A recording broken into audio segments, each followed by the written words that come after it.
Sierra Nevada, California, junio de 1978.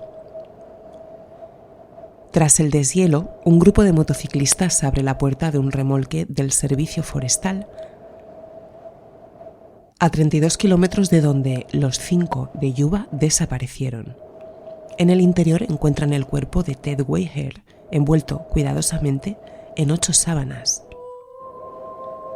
Weiher, que pesaba 90 kilos al desaparecer, ha muerto de hambre tras perder la mitad de su peso. Sin embargo, lo más inexplicable no es su supervivencia de 3 meses, sino su inacción. A pocos metros de su cama había comida para 5 hombres durante 1 año. Jamás fue abierta. Weiher murió de frío y hambre, rodeado de los medios para evitarlo, mientras alguien, cuya identidad sigue siendo hoy un enigma, le cubría con sábanas y usaba sus zapatos para caminar sobre la nieve.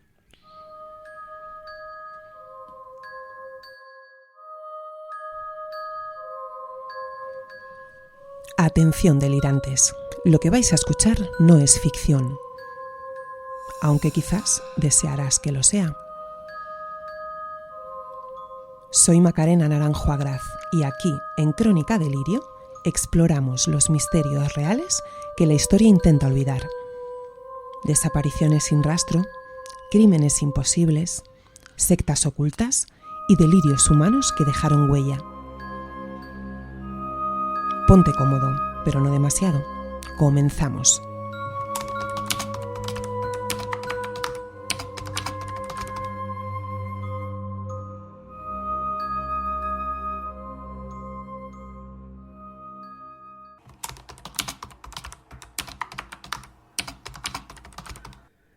Hola, delirantes. Si acabas de llegar, bienvenido. Y si ya llevas un tiempo por aquí, gracias por seguir compartiendo este espacio de investigación y memoria. Hoy viajamos a las profundidades gélidas de la Sierra Nevada de California, en los Estados Unidos, durante el invierno de 1978. En este episodio analizamos la desaparición de 5 hombres que, tras asistir a un partido de baloncesto, se desviaron de su ruta hacia un destino que nadie ha podido explicar. Exploramos el peso de la obediencia, la lealtad al grupo y el rastro de un 5.º hombre que la montaña se negó a devolver. Ajusta tus auriculares porque comenzamos lo que será la nueva crónica de un delirio.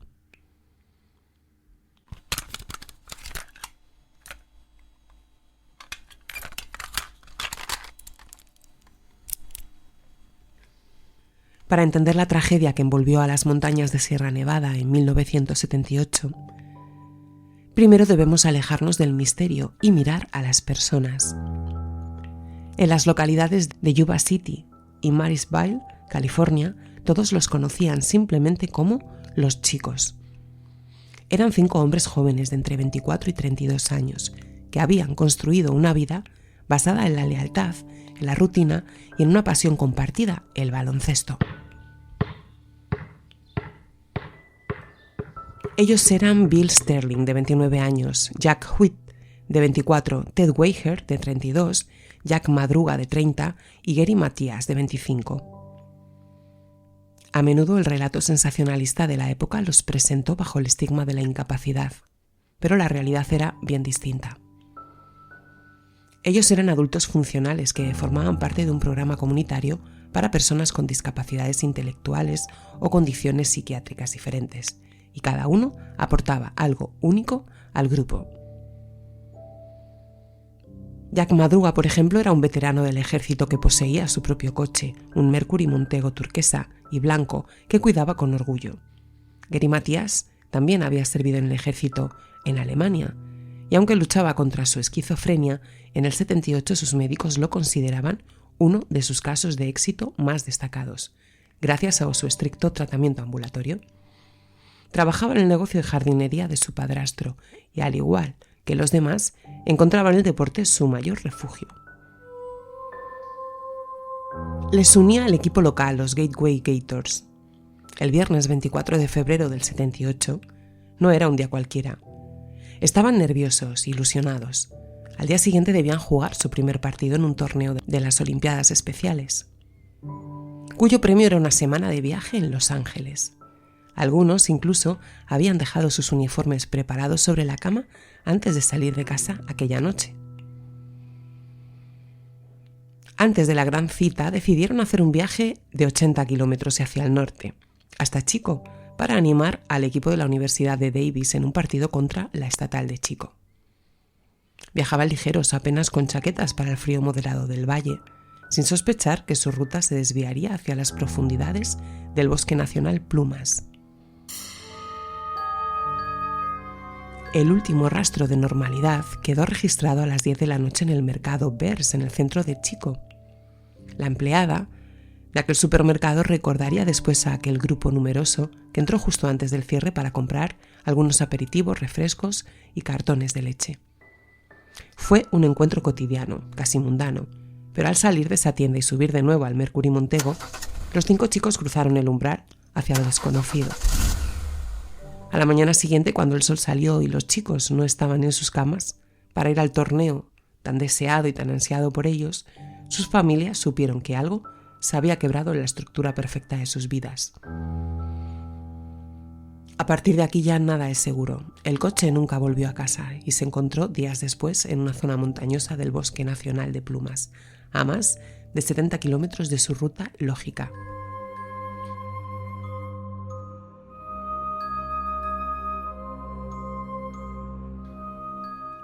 Para comprender lo que ocurrió la noche del 24 de febrero de 1978, no basta con mirar los mapas, hay que mirar a través de los ojos de una época. En la California de finales de los 70, la percepción social sobre la salud mental y la discapacidad intelectual era un muro invisible que dictaba cómo el mundo veía a los chicos y cómo ellos se veían a sí mismos. Aunque la prensa de entonces los etiquetó bajo un velo de incapacidad, la realidad en sus hogares de Yuba City y Marysville era muy distinta. Eran hombres que, a pesar de sus limitaciones cognitivas o condiciones psiquiátricas, mantenían una estructura de vida funcional. Trabajaban, gestionaban sus propios vehículos. Gary Matías era el ejemplo. Tras ser diagnosticado con esquizofrenia después de su servicio en Alemania, se había convertido, según sus médicos, en un caso de éxito. Sin embargo, bajo esa funcionalidad latía una vulnerabilidad social. Ted Weiher, en una ocasión hubo que sacarlo de una cama mientras el techo de su casa ardía, porque temía llegar tarde al trabajo si no dormía lo suficiente. Esta rigidez en el pensamiento, este respeto casi sagrado por las normas y el miedo a la autoridad, se convertiría meses después en una de las hipótesis más dolorosas sobre su muerte. Pero hay un segundo factor determinante, la geografía. Debemos situarnos en la Sierra Nevada de California, un entorno de una hostilidad radical. Los 5 amigos vivían en el Valle de Sacramento, una zona de clima moderado. Aquella noche, sin embargo, su Mercury Montego terminó a 1.300 metros de altitud en el corazón del Bosque Nacional Plumas. Allí la carretera Oroville-Kines se convierte en un laberinto de tierra y baches que, en pleno invierno, desaparece bajo muros de nieve de hasta 2 metros de altura. Y ninguno de ellos, salvo quizás Bill Sterling, en un viaje de pesca que detestó, conocía ese terreno. Estaban fuera de su elemento. Jack Madruga, el conductor, odiaba el frío. Sin embargo, por un desvío que aún hoy nadie explica, ascendieron voluntariamente hacia una trampa de hielo. El contraste es absoluto, de la seguridad de la cancha de baloncesto al silencio gélido de una montaña que no perdona errores. En los minutos siguientes analizaremos por qué el coche, en perfecto estado, fue abandonado en el límite de la nieve, iniciando una marcha hacia la muerte que desafía toda lógica forense. No se explica por qué hombres que vestían solo con chaquetas finas decidieron internarse en una zona de alta montaña durante una tormenta de nieve. Es una decisión muy perturbadora.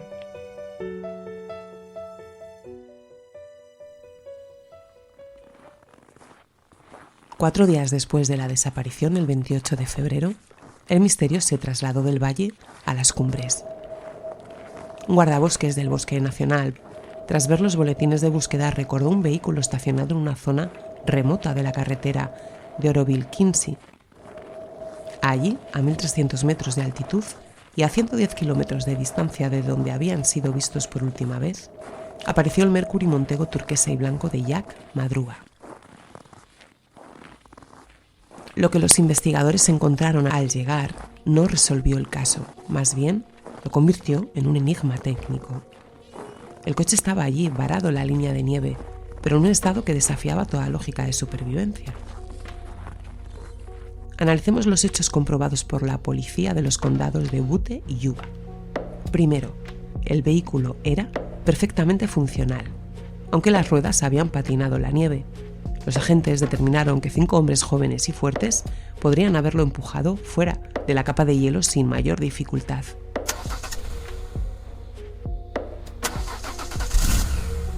Al hacerle un puente eléctrico, ya que las llaves no estaban, el motor arrancó al primer intento. Tenía además un cuarto de tanque de gasolina. No había ninguna razón mecánica para abandonarlo allí. Y segundo, el estado del coche. La carretera hasta ese punto era un camino de tierra lleno de baches, surcos y piedras. Sin embargo, los bajos del Mercury no presentaban ni una sola abolladura, ni un raspón en el silenciador, ni rastro de barro profundo. Madruga era un hombre que amaba su coche y, según su familia, jamás habría permitido que otra persona lo condujese. ¿Y cómo logró un conductor sin experiencia en montañas subir por ese camino tortuoso en plena noche y sin causar el más mínimo daño al vehículo? ¿O acaso alguien que conocía el terreno perfectamente estaba al volante? En el interior, el orden contrastaba con el caos de la desaparición. Encontraron los envoltorios de la comida comprada en Chico, los programas del partido de baloncesto y un mapa de carreteras de California pulcramente doblado. No había señales de lucha, ni restos de sangre, ni rastro de los 5 amigos. Solo una ventana bajada y las puertas sin seguro, algo totalmente fuera de lugar en la conducta habitual de Madruga. Y es aquí donde el silencio se vuelve ensordecedor. ¿Por qué 5 hombres que vestían solo chaquetas ligeras decidieron salir de la seguridad de un coche con calefacción y combustible para internarse a pie en una montaña en una tormenta de nieve? Ninguno de ellos tenía experiencia en montañismo. De hecho, Madruga detestaba el frío y Sterling odiaba la montaña. La investigación se detuvo ante 3 preguntas que aún hoy, décadas después, no tienen respuesta. ¿Fueron guiados hacia allí bajo una falsa sensación de seguridad? ¿Huían de algo tan aterrador que la montaña helada les pareció un refugio mejor que el coche? ¿O intentaban ayudar a alguien que encontraron en el camino? Lo único cierto es que al cerrar la puerta de aquel Mercury Montego, los chicos caminaron directamente hacia su propia desaparición.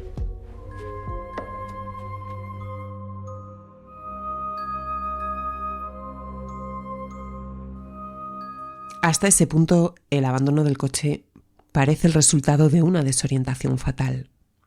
Sin embargo, en la madrugada del 24 al 25 de febrero, la montaña no estaba desierta, y es aquí donde aparece uno de los testimonios más inquietantes y contradictorios de este caso, el de Joseph Jones.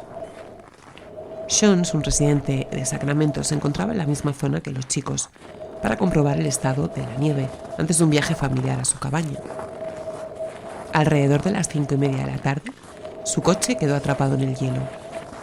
Mientras intentaba liberarlo, Jones sufrió un infarto leve y, ante el dolor incapacitante, decidió refugiarse en el interior del vehículo con el motor encendido para mantener el calor. Jones afirmó que 6 horas después, sumido en el dolor y en la oscuridad, vio unos faros detrás de él. Y según su testimonio, un grupo de personas se había detenido cerca de otro vehículo. Desesperado, gritó pidiendo ayuda. Lo que ocurrió a continuación hiela la sangre. En lugar de acudir a su auxilio, el grupo dejó de hablar y apagó las luces. Más tarde, Jones divisó linternas en la oscuridad que de nuevo se apagaron en cuanto él volvió a pedir auxilio. En su relato, Jones mencionó haber visto lo que parecía ser una mujer con un bebé, Un detalle que jamás pudo ser verificado y que añade una capa de irrealidad a la escena, porque recordemos que este señor pues estaba sufriendo un infarto. Y un dolor pues incapacitante. Esta visión que añade una capa de irrealidad a la escena podría ser el resultado de un delirio provocado por su estado crítico. Al amanecer, tras quedarse sin combustible, Jones caminó 13 kilómetros hasta un refugio, pasando por delante del Mercury Montego abandonado en el punto exacto donde escuchó las voces.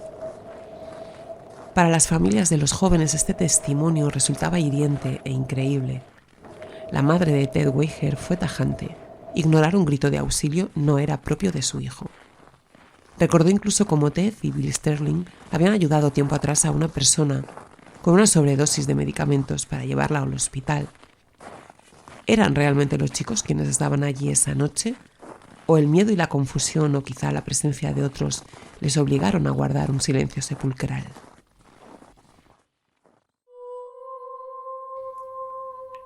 Pero el de Jones no fue el único avistamiento. El 3 de marzo, una empleada y el dueño de una tienda de Brownsville, a 48 kilómetros de donde apareció el coche, aseguraron haber visto a 4 de los jóvenes en una camioneta roja. La descripción fue vívida. La mujer notó sus ojos grandes y expresiones faciales, identificando a Webb y Sterling en una cabina telefónica exterior, mientras otros 2 entraban a comprar burritos y refrescos.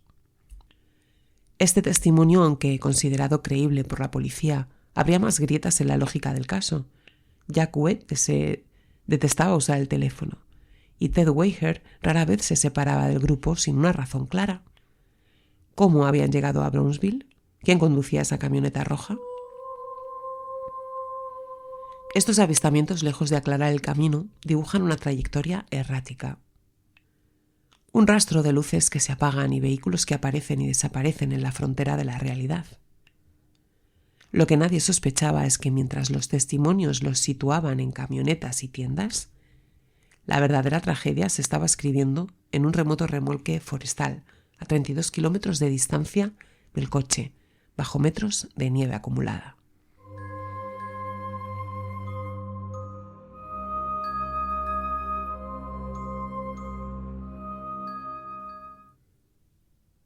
En junio de 1978, 4 meses después de aquella noche de febrero, el sol de California finalmente vence a la nieve en las cotas más altas del Bosque Nacional Plumas. Con el deshielo, la montaña comienza a devolver lo que se llevó, pero las respuestas que entrega son más aterradoras que el propio silencio de los desaparecidos. Fue el 4 de junio. Un grupo de motociclistas llegó a un remolque del servicio forestal en un campamento remoto, a 32 kilómetros de donde salió el coche de los chicos. Les extrañó ver una ventana rota y al abrir la puerta el aire se volvió insoportable. Dentro, sobre una de las camas y envuelto cuidadosamente con 8 sábanas de pies a cabeza, encuentran el cuerpo de Ted Weiher. La autopsia revelaría una agonía de una lentitud desgarradora. Weiher, que pesaba 90 kilos al desaparecer, había perdido casi la mitad de su peso. Su barba indicaba que sobrevivió en ese remolque entre 8 y 13 semanas tras desaparecer. Murió de una combinación de hambre e hipotermia. Pero es aquí donde el misterio se vuelve totalmente incomprensible. Ted Weiher murió rodeado de medios para sobrevivir. En el remolque había fósforos y libros para encender la chimenea, pero nunca se usaron. Había ropa pesada de montaña que podría haberle mantenido caliente, pero se quedó en los estantes. Lo más desconcertante, en un cobertizo exterior, había un tanque de gas butano. Si tan solo se hubiera abierto la válvula, el remolque habría tenido calefacción. Y aunque se consumieron algunas raciones militares, a pocos metros había un armario con suficiente comida deshidratada para alimentar a 5 hombres durante al menos un año entero, y jamás fue abierto. ¿Por qué? Los investigadores sugieren que debido a su discapacidad, el miedo a las normas fue más fuerte que el instinto de supervivencia. Quizás temieron ser arrestados por robos si usaban la propiedad del gobierno. Pero además es que Weiher no estuvo solo. Sus pies estaban tan dañados por la gangrena y el frío que le habría sido imposible envolverse a sí mismo en esas 8 sábanas con tal precisión. Alguien más estuvo allí. En el remolque aparecieron las zapatillas de tenis de Gary Matías. Además, las latas de comida que sí se consumieron fueron abiertas con un P-38, un abrelatas militar que solo Matías o Madruga, por su pasado en el ejército, sabían manejar con destreza. También fue encontrado un reloj que paradójicamente ninguna de las familias reconoció como propiedad de sus hijos. ¿Pudo esta ser la prueba física de que podría haber habido alguien más? ¿Alguien que dejó un rastro de lujo en el escenario de miseria y muerte? Y mientras el refugio contaba esta historia de supervivencia fallida, la carretera de montaña revelaba el destino de los demás. A 18 kilómetros del coche, los buscadores encontraron los restos de Jack Madruga y Bill Sterling. Ambos murieron de hipotermia intentando llegar al refugio. El padre de Jack Wett, en una búsqueda desesperada del chico, encontró los restos de su hijo a solo 3 kilómetros del remolque donde Weiher agonizaba. 4 de ellos volvieron a casa aunque fuera para ser enterrados, pero el quinto hombre, Gary Matías, el veterano de que dejó sus zapatos en el refugio de Weiher, nunca apareció. Su rastro se desvanece en la inmensidad de Sierra Nevada, dejando tras de sí una pregunta que la justicia y la ciencia no han podido contestar en estos casi 50 años. ¿Qué ocurrió realmente en ese remolque durante los 3 meses en que el mundo los dio por perdidos?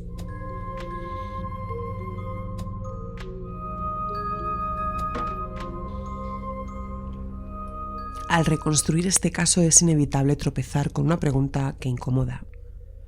¿Cuánto de lo que no entendemos de aquella noche se debe, en realidad, a lo que no quisimos entender de ellos? En ese año, en esa época, la etiqueta social sobre la discapacidad intelectual actuaba como una neblina que distorsionaba la realidad.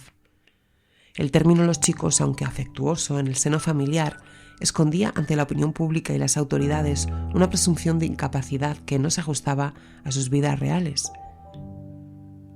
Gary Matías gestionaba con éxito su salud mental. Madruga era un conductor meticuloso, cuidaba su coche, su salud. Sin embargo, los prejuicios de la época tendieron a tratarlos como seres sin agencia, cuya desaparición podría explicarse simplemente por una supuesta falta de sentido común. Pero en realidad su respuesta a la realidad estaba mediada por una estructura de obediencia extrema. Esta mirada simplista afectó profundamente la investigación. Durante meses se buscaron explicaciones que encajaran en el molde de la desorientación infantil, descartando quizá líneas de investigación que habrían tratado a otros 5 adultos como víctimas de una amenaza externa o de un crimen. El hecho de que el Mercury Montego no tuviera ni un solo rasguño tras subir una carretera infernal sugiere una pericia al volante que muchos no le atribuían. Si alguien, un tercero, estuvo allí, la predisposición a ver a los chicos como personas que simplemente se pierden pudo haber cegado a los investigadores ante indicios de coacción o intervención de terceros. Pero donde la mirada social se vuelve más dolorosa es en el refugio de la Guardia Forestal. Hoy sabemos que la inacción de Ted Weiher ante la comida y el calor no fue necesariamente un fallo de su inteligencia, sino quizás un exceso de su educación. Para personas cuya vida estaba estructurada bajo un estricto respeto a las normas y el miedo a la autoridad, el remolque del servicio forestal no era solo un refugio, era propiedad del gobierno. Y la verdad que es estremecedor pensar que Weiher pudo haber muerto de hambre y frío, no porque no supiera cómo sobrevivir, sino porque temía las consecuencias legales de robar, entre comillas, comida o dañar un calentador. Y esta rigidez mental fue la misma que le hizo cuestionar años antes por qué había que parar en una señal de stop, o la que casi le hace morir en un incendio por no faltar al trabajo. Pudo ser su propia sentencia de muerte en la montaña. El caso de los 5 de Yuba nos obliga a reflexionar sobre cómo tratamos lo que es diferente. No se perdieron solo en la nieve de Sierra Nevada, se perdieron también en los márgenes de una sociedad que los veía como niños en cuerpos de hombres, ignorando que su mayor vulnerabilidad no era su discapacidad, sino la forma en que el mundo los juzgaba. Al final, el silencio de la montaña es también el silencio de una investigación que quizás dejó de hacerse las preguntas adecuadas porque creyó que las respuestas ya estaban escritas en sus diagnósticos.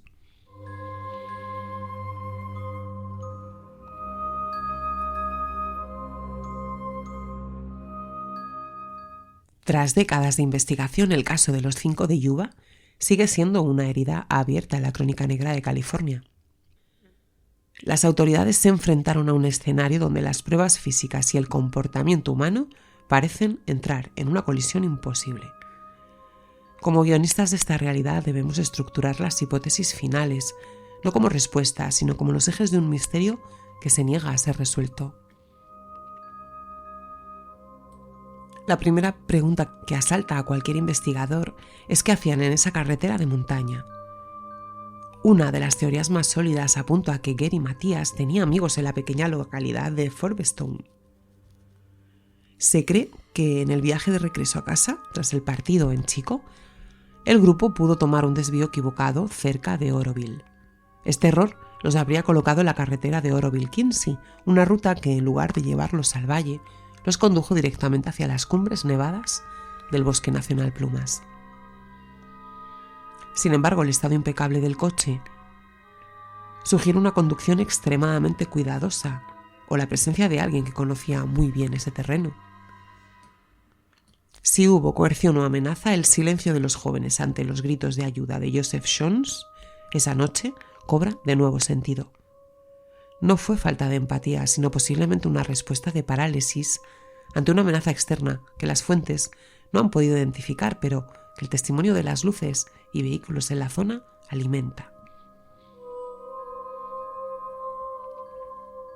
La segunda hipótesis, el camino del menor esfuerzo, las huellas en la nieve. ¿Por qué abandonaron el coche y caminaron 32 kilómetros en plena tormenta?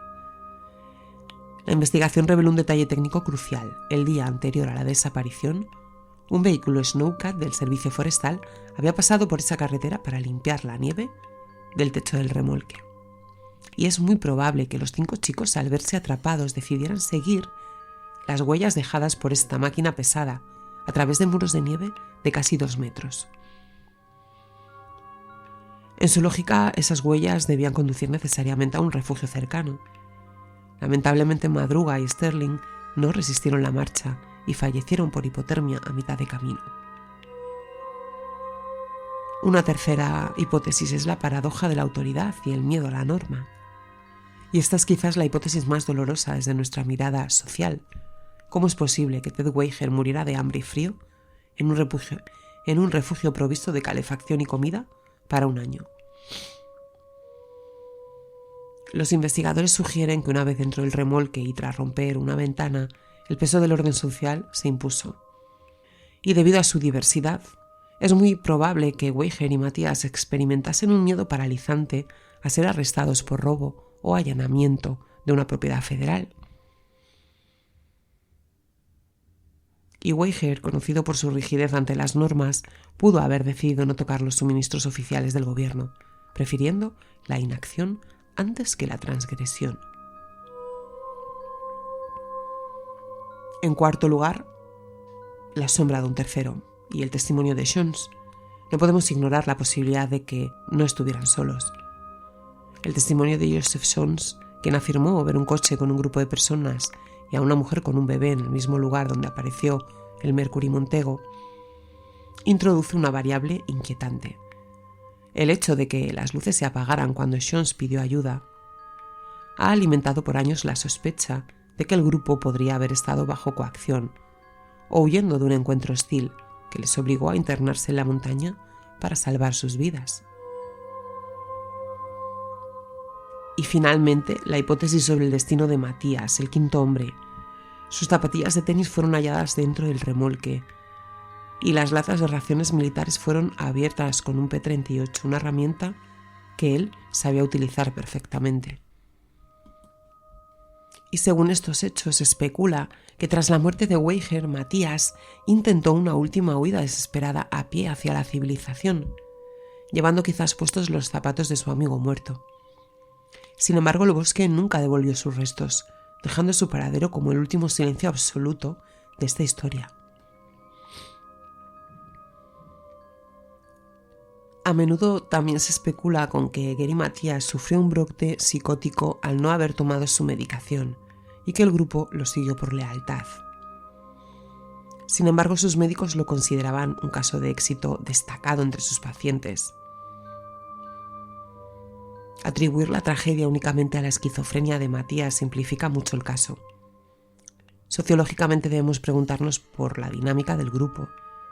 La lealtad entre ellos era tan sólida que prefirieron enfrentar una tormenta de nieve antes que romper la cohesión de la unidad. Un fenómeno de solidaridad mecánica, llevado, eso sí, al extremo. El hecho de que Weiher muriera de hambre rodeado de comida deshidratada se explica mejor a través del miedo al castigo institucional. Al entrar por una ventana rota en una propiedad federal, es probable que el miedo a ser arrestados por robo o por allanamiento les impidiese usar los recursos disponibles y que la norma social fuese más fuerte que la necesidad biológica. Gary Matías es el único cuyo cuerpo nunca ha sido localizado, mientras que los restos de Madruga, Sterling, Wett y Weiher fueron devueltos por la montaña. La ausencia de Matías sostiene el misterio. Sus zapatillas de tenis en el remolque demuestran que llegó allí, pero su desaparición final representa el fracaso de una estructura que no supo proteger a quienes más confiaban en las reglas. Pero su desaparición final representa el fracaso de una estructura que no supo proteger a quienes más confiaban en sus reglas.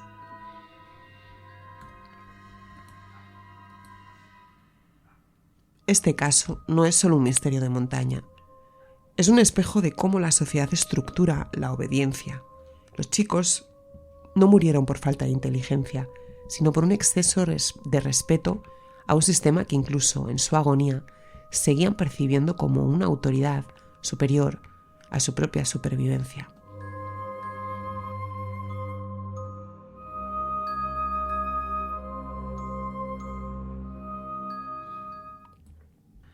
Para cerrar la crónica de este caso delirante, debemos enfrentarnos a la frialdad de los datos y al vacío de las respuestas, que casi medio siglo después siguen congeladas en Sierra Nevada.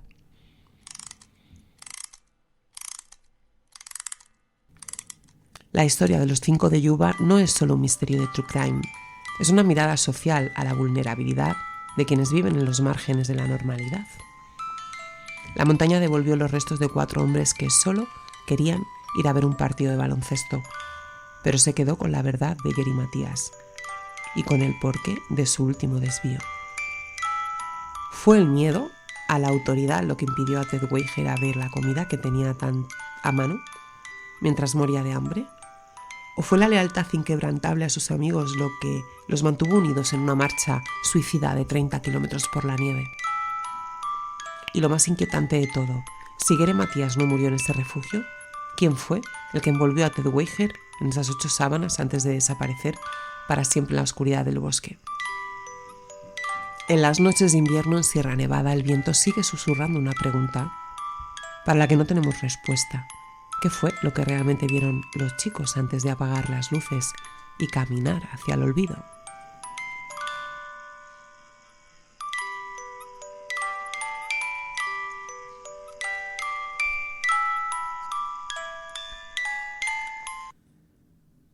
Y si este episodio te ha atrapado, hay más historias como esta esperando en nuestro catálogo. Crónica Delirio no es un podcast para escuchar de fondo, es una invitación a sumergirse en los pliegues más extraños de la conducta humana y los vacíos de la justicia.